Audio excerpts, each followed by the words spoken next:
Pemerintah Kota Ambon kembali melakukan penertiban pedagang Pasar Mardika pada hari Jumat 23 Oktober 2020.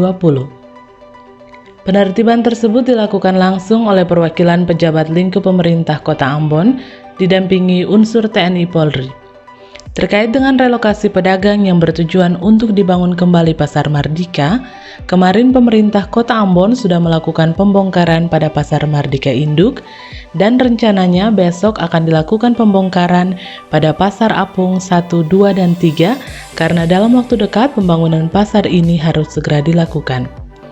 Kepala Dinas Perindustrian Kota Ambon mengatakan kepada Diskominfo Channel bahwa pembongkaran ini dilakukan untuk kepentingan bersama, sehingga sangat diharapkan proses relokasi dapat berjalan dengan baik. Jadi terkait dengan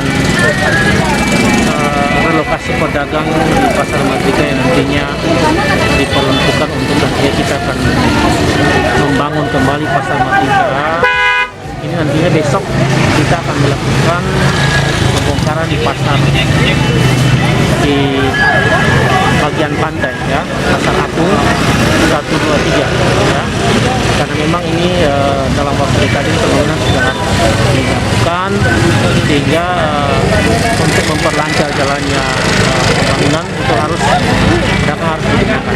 Jadi beberapa hari yang lalu kita sudah melakukan pembongkaran di Pasar Mardika Induk di seputarnya, itu Pasar Lapak yang ada di seputar Pasar Mardika, dan sekarang nantinya besok kita akan melakukan lagi pembongkaran di Pasar Apung 1, 2, 3.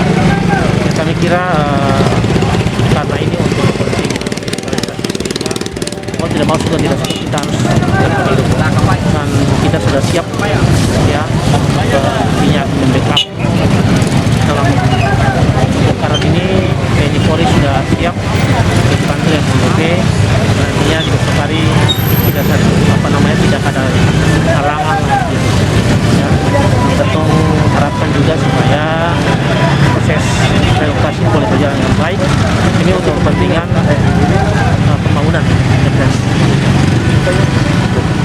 Menggunakan badan jalan untuk berjuang.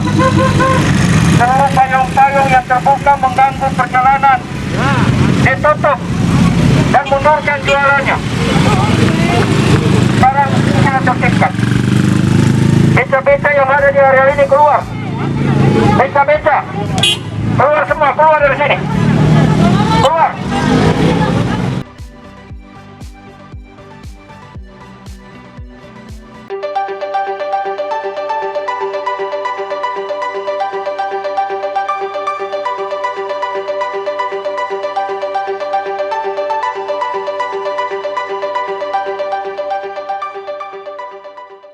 Divisi Pemasyarakatan Kanwil Kemenkumham Maluku menyelenggarakan rapat koordinasi Forum Dilkum Jakpol Maluku tahun 2020, Kamis 22 Oktober 2020, bertempat di Manise Hotel Ambon.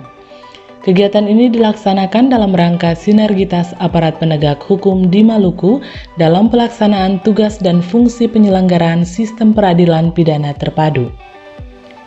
Mengusung tema, melalui Forum Dilkum Jakpol kita wujudkan sinergitas aparat penegak hukum dalam upaya keterpaduan sistem peradilan pidana. Kegiatan ini dibuka secara resmi oleh Kepala Kanwil Kemenkumham Maluku, Andi Nurka. Rakor Forum Dilkum Jakpol Maluku tahun 2020 diikuti oleh perwakilan APH di Maluku, yakni Peradilan Tinggi Maluku, Peradilan Negeri Ambon, Kejaksaan Tinggi Maluku, Kejaksaan Negeri Ambon, Polda Maluku, Polres Pulau Ambon dan Pulau-Pulau Lease, serta seluruh kepala unit pelaksana teknis pemasyarakatan jajaran Kanwil Kemenkumham Maluku. Dalam sambutannya, Kak Kanwil menyampaikan bahwa Kementerian Hukum dan HAM memiliki kepentingan dengan setiap unsur APH yang ada dalam sistem peradilan pidana terpadu, baik dalam tugas dan fungsi di lapas, rutan, LPKA, Bapas, dan Rubbasan. Kegiatan yang berlangsung selama 1 hari ini menghasilkan sejumlah rekomendasi yang nantinya akan ditindaklanjuti dalam keputusan bersama Forum Dilkum Jakpol Maluku tahun 2020 Antara lain proses penerimaan tahanan di masa pandemi COVID-19 ini mengintensifkan komunikasi antara penegak hukum terkait penyelesaian administrasi penahanan dan upaya diversi bagi ABH, penyelesaian status barang sitaan yang telah memiliki kekuatan hukum tetap, merekomendasikan pembangunan Balai Rehabilitasi Narkotika di Provinsi Maluku, dan merekomendasikan pelaksanaan Rakor Forum Dilkum Jakpol untuk dilaksanakan setiap tahunnya.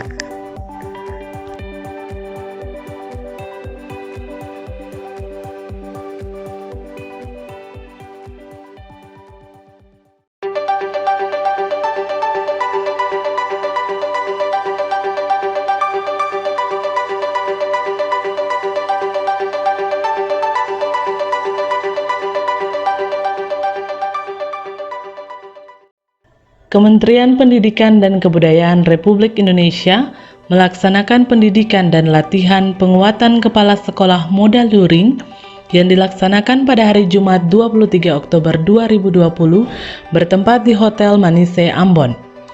Kegiatan tersebut dipimpin oleh Dr. Alwi Smith, MSI, selaku staf pengajar diklat dari Universitas Patimura, dan dihadiri oleh Arifin SPD MSI selaku petugas supervisi pendidikan dan latihan penguatan kepala sekolah modal luring, serta kepala sekolah dari 13 sekolah menengah atas yang ada di Provinsi Maluku.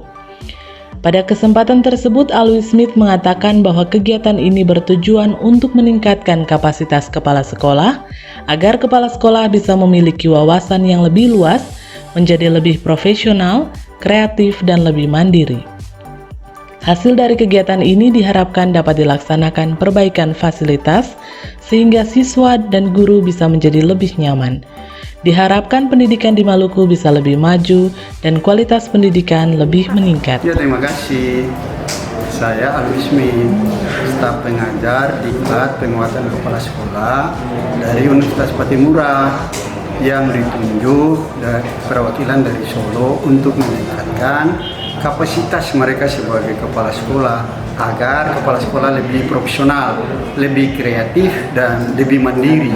Penguatan kepala sekolah ini agar dilaksanakan itu beberapa kabupaten. Tetapi untuk Maluku, Provinsi Maluku, mereka yang datang itu kita akan melakukan semua hal, terutama rapid test dan kesehatan. Tetapi tujuan utama kita itu bagaimana kepala sekolah lebih profesional, lebih kreatif, dan lebih mandiri, sehingga sekolahnya itu selangkah lebih maju. Akhir dari proses kegiatan ini kami berharap setelah kembali perbaikan semua fasilitas, perbaikan semua pendukung, dan akhir dari ini semua siswa merasa lebih nyaman, guru merasa lebih nyaman karena kepala sekolah mempunyai kapasitas sebagai kepala sekolah yang baik, kepala sekolah yang profesional, kepala sekolah yang mandiri, dan kepala sekolah yang mempunyai wawasan yang luas, mau membuka diri, mau membuka hati, mau membuka pikiran, sehingga apa yang menjadi rencana kita dengan pemerintah daerah maupun pemerintah pusat itu lebih meningkat. Akhir dari semua ini adalah bagaimana pendidikan Maluku lebih maju, lebih berkembang lagi, sehingga kualitas pendidikan kita lebih meningkat. Jangan sampai kita selalu terpuruk. Tahun ke tahun kita terpuruk di nomor sekian yang paling di bawah. Nah, mudah-mudahan dengan salah satu item peningkatan profesional kepala sekolah ini, pendidikan kita lebih berkembang, lebih maju, dan lebih mandiri. Mungkin begitu ya. Iya, terima kasih Bapak. Sama-sama.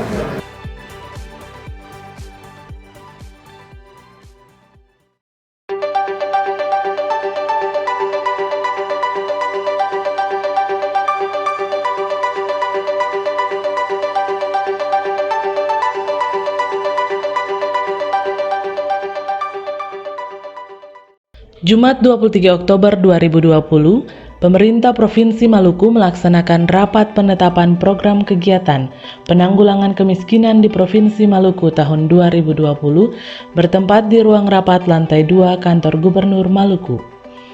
Rapat tersebut dipimpin oleh Sekretaris Daerah Provinsi Maluku, Kasrul Selang, serta turut dihadiri oleh pimpinan OPD terkait lingkup pemerintah Provinsi Maluku. Kasrul Selang pada kesempatan itu mengatakan bahwa rapat ini bertujuan untuk membahas agar Provinsi Maluku tidak lagi berada pada nomor 4 provinsi termiskin di Indonesia. Saat ini pemerintah Provinsi Maluku telah membuat program aplikasi Rumah Basudara Sejahtera atau RBS.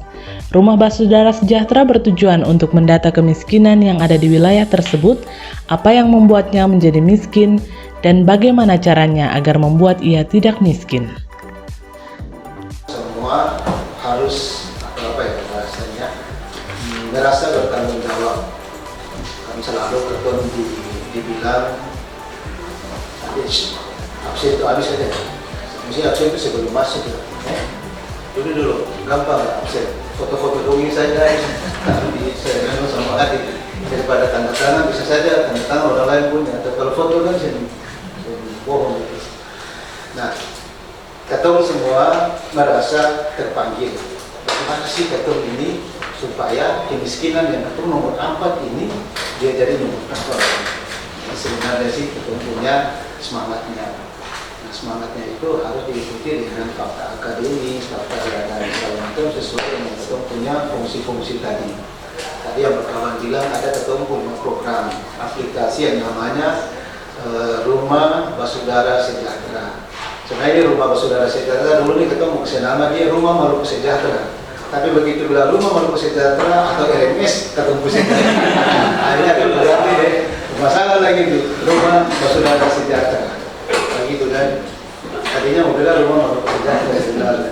Kalau dia cikal bakal 2 tahun lalu ada ide jadi akhirnya ganti dari Rumah Basudara Sejahtera. Nah, di dalam Rumah Basudara Sejahtera ini kita mau cari cikal bakal.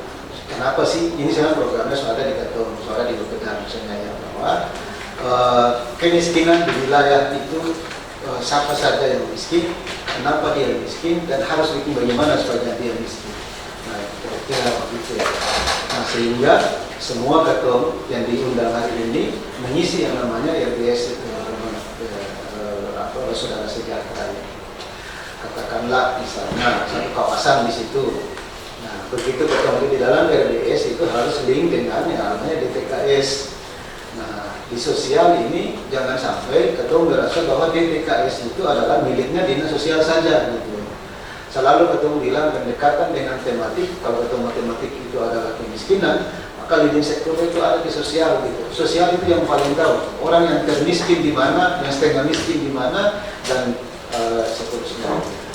Jangan sampai menurut DTKS itu orang miskin adalah misalnya di sana di Taniwil misalnya, ketum justru banyak bangun di Amahari misalnya. Ini yang penting. Soalnya di RBS ini bisa menjawab itu.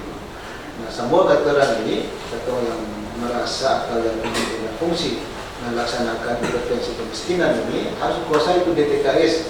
Di dalam DTKS ini kita juga bingung-bingung lihat juga tuh. Di situ ada desil 1 sampai desil 4.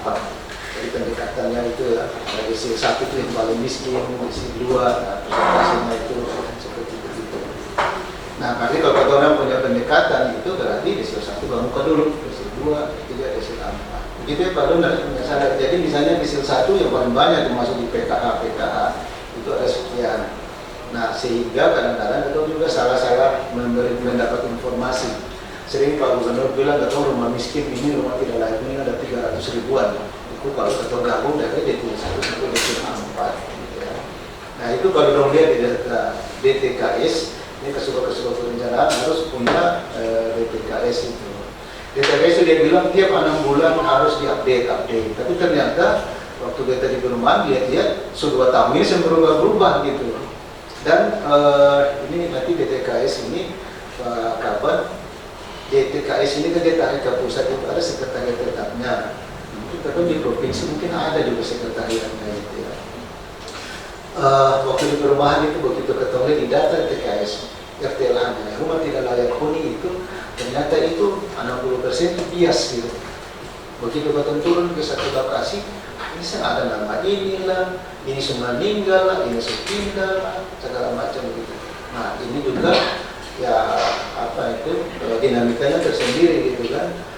Karena begitu ketemu mau intervensi rumah, kalau itu rumah, begitu masuk ke program satu kawasan, Misalnya yang RTLA, rumah tidak layak huni itu di situ ada 20. Yang secara kasat mata memenuhi syarat aspek teknis tadi ada 20 rumah, karena di perubahan itu ada kriterianya rumah tidak layak huni itu seperti apa, seperti alat ini. Gitu kan. Tapi begitu lihat di DTKS itu ternyata ada, kalau tadi rumah tidak layak huni ada 20, tapi yang di DTKS itu cuma ada misalnya 10 gitu. Nah ini yang mana yang kita mesti intervensi? Nah ini juga di rumah Basudara Sejahtera ini benar-benar aplikasinya bisa ke sana. Yang berikut ketua akan bercerita mengenai ketua punya kewenangan sesuai dengan Undang-Undang 23 itu. Lalu habis itu ketua dengan Permen 90 yang terakhir mengenai penyusunan aplikasi dengan signifikan. Nah begitu ketua beda kewenangan, misalnya kalau ketua kasih contoh satu kawasan itu atau itu dia di DTK itu dia tidak bercerita kawasan, tapi bercerita bagian adres.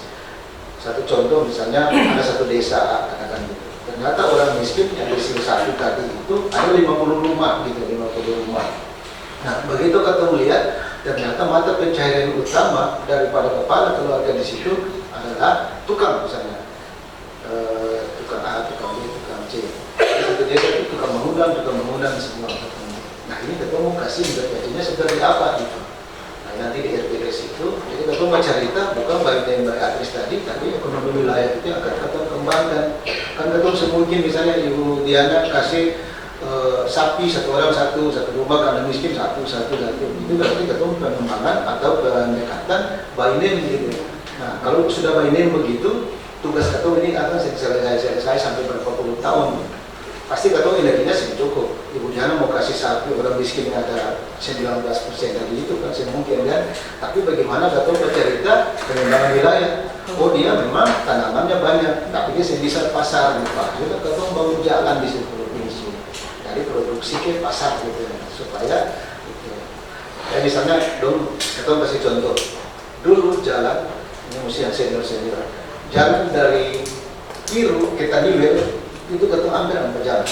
Sampai orang bateria waktu itu kan demo ketemu sampai demo ketemu barang ini saya boleh bawa ke kota dan segala macam. Masuklah ketemu status jalan dinaikkan dari jalan provinsi dari jalan nasional. Di hotpisah jalan di situ cuma dalam waktu 1 tahun. Apa yang terjadi berikut? Jalan sudah hotlis yang tadinya 4 jam lebih kilo ke Taniwel sekarang ketemu 1 jam lebih sedikit sampai Taniwel. Berarti kan sudah hampir pendek waktu. Apa yang terjadi? Katong dari Piro sampai ke Taniwel dalam waktu 1 jam belum tentu satu pun ketemu berpapasan dengan mobil yang turun bawa kas dikit, bawa apa. Berarti ada sesuatu di situ. Katong sudah bikin infrastruktur untuk menggunakan ekonomi wilayah di situ. Ternyata pusat-pusat produksi yang katong harapkan tadi masyarakat demo karena jalan sing ada, sing bisa bawa ke pasar. Ternyata katong belum bisa menjawab itu. Padahal balai jalan sudah membangun infrastruktur. Nah, ini yang harus menjadi mudah-mudahan di RBS ini bisa menjawab itu. Nah, itu sebenarnya tugas ketua provinsi ya. Bagaimana waktu itu strateginya supaya kesenai tetap jalan. Karena kalau ketua harap gede sih mungkin lah. Jalan dari Piro sampai ke Taniwel yang sekian ratus kilo itu ketua dalam waktu 2 tahun bisa selesai. Nah, kemudian ketua harapkan ketua ketemu di pagi ini sampai beta bilang di kawan kata orang semacam kontrak dengan Dinas Dinas.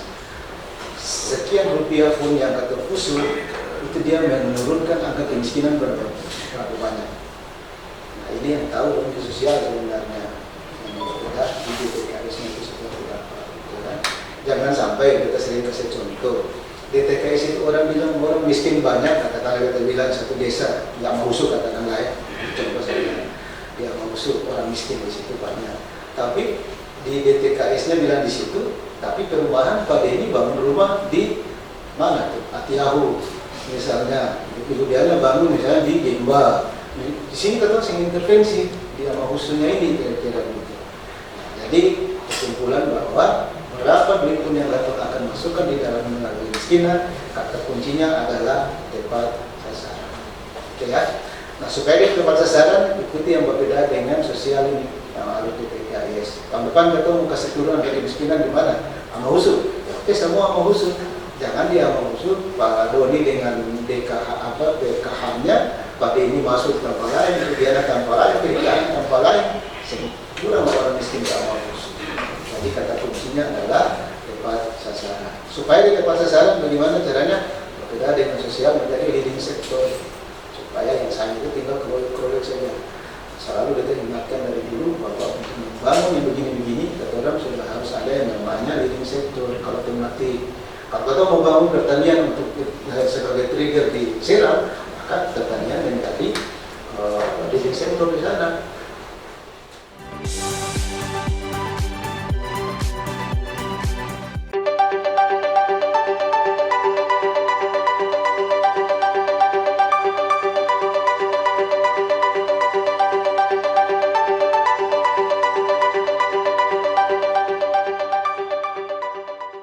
Wali Kota Ambon Richard Loenapesi saat melaksanakan konferensi pers di Balai Kota Ambon dalam keterangannya menjelaskan kepada awak media terkait zona penyebaran COVID-19 yang sudah kembali ke zona orange, tingkat kesembuhan pasien COVID-19 yang meningkat, serta penegakan disiplin yang dilaksanakan oleh pemerintah kota yang dinilai cukup berpengaruh signifikan. Hal ini dapat dilihat dari menurunnya jumlah pelanggaran penerapan protokol kesehatan. Selain itu, ia juga berharap kegiatan perekonomian di Kota Ambon dapat pulih kembali. Hal tersebut tentunya tidak terlepas dari dukungan pihak swasta. Oleh karena itu, PSBB transisi ke-8 akan kembali membuka ruang yang cukup kepada pihak swasta maupun pihak lainnya. Dalam 2 minggu ke depan, toko, restoran, dan kafe yang awalnya ditutup jam 8 malam berubah menjadi jam 9 malam. Selain itu, bioskop dapat beroperasi kembali dengan tetap menerapkan protokol kesehatan yang ketat. Saudara, terima kasih atas supporting, dukungan daripada media selama ini ya, terkait dengan pemberitaan-pemberitaan soal COVID dan sebagainya. Dan dari support yang saudara-saudara itu lalu tim Pemkot ini bekerja juga luar biasa. Nah, hasilnya sampai dengan hari ini kan dia sudah sangat signifikan. Pertama, zona kita ini sudah bergerak ke zona orange. Yang kedua, dari data yang ada, saya sudah tahu ya, sejak tanggal 22 Maret sampai dengan sekarang kurang lebih 2.000 sekian yang sudah terkonfirmasi itu sesuai data gugus tugas. Yang menarik itu juga tingkat kesembuhan itu juga lumayan tinggi, ya. Nah, saudara sudah data itu. Sampai hari ini yang terkonfirmasi itu tinggal 629, ya. Nah, tingkat kematian itu naik 32 ya, 32 orang. Tapi kalau tingkat kesembuhannya kan dia cukup signifikan tuh, ya, untuk itu. Nah, ini semua karena kerja keras dari semua pihak, ya, baik pemerintah, baik media, baik swasta, baik para akademisi maupun masyarakat. Dengan pergerakan yang dilaksanakan oleh pemerintah kota untuk kegiatan penindakan disiplin, ya, penegakan disiplin, nah itu cukup signifikan. Mulai dari pusat kota dia bergerak ke pinggiran kota. Ternyata masyarakat memberikan apresiasi yang luar biasa terhadap kegiatan itu. Nah, hasilnya kita lihat sekarang ini, ya. Nah, itu yang pertama.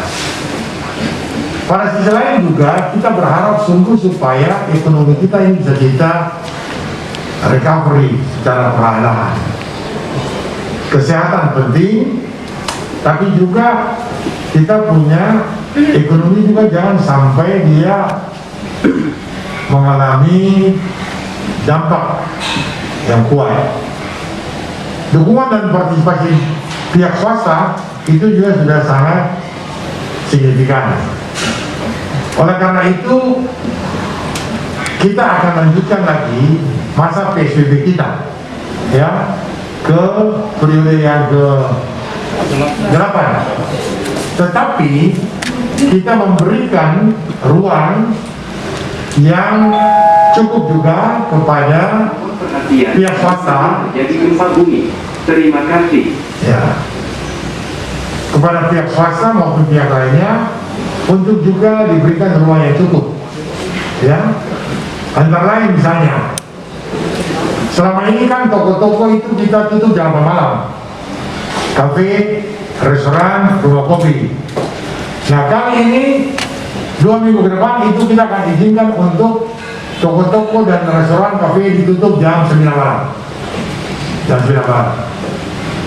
Ya, itu yang pertama.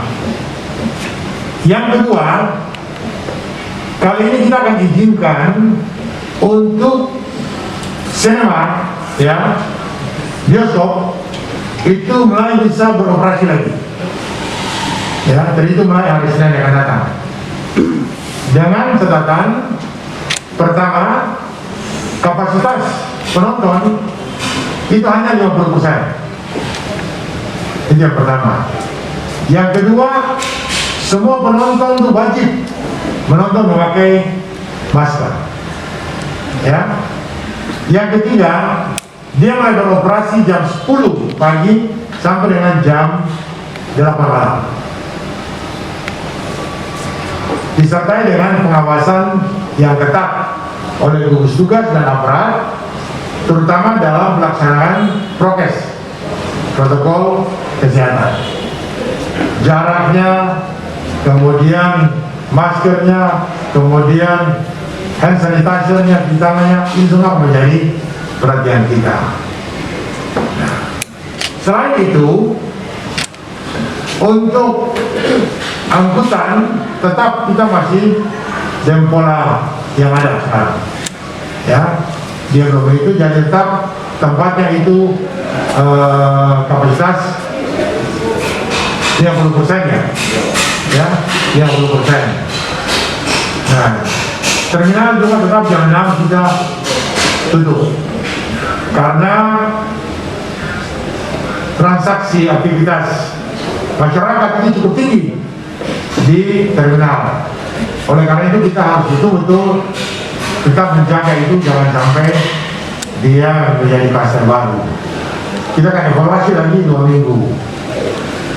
Pada sisi lain juga yang belum bisa kita izinkan yaitu usaha hiburan malam, ya, klub,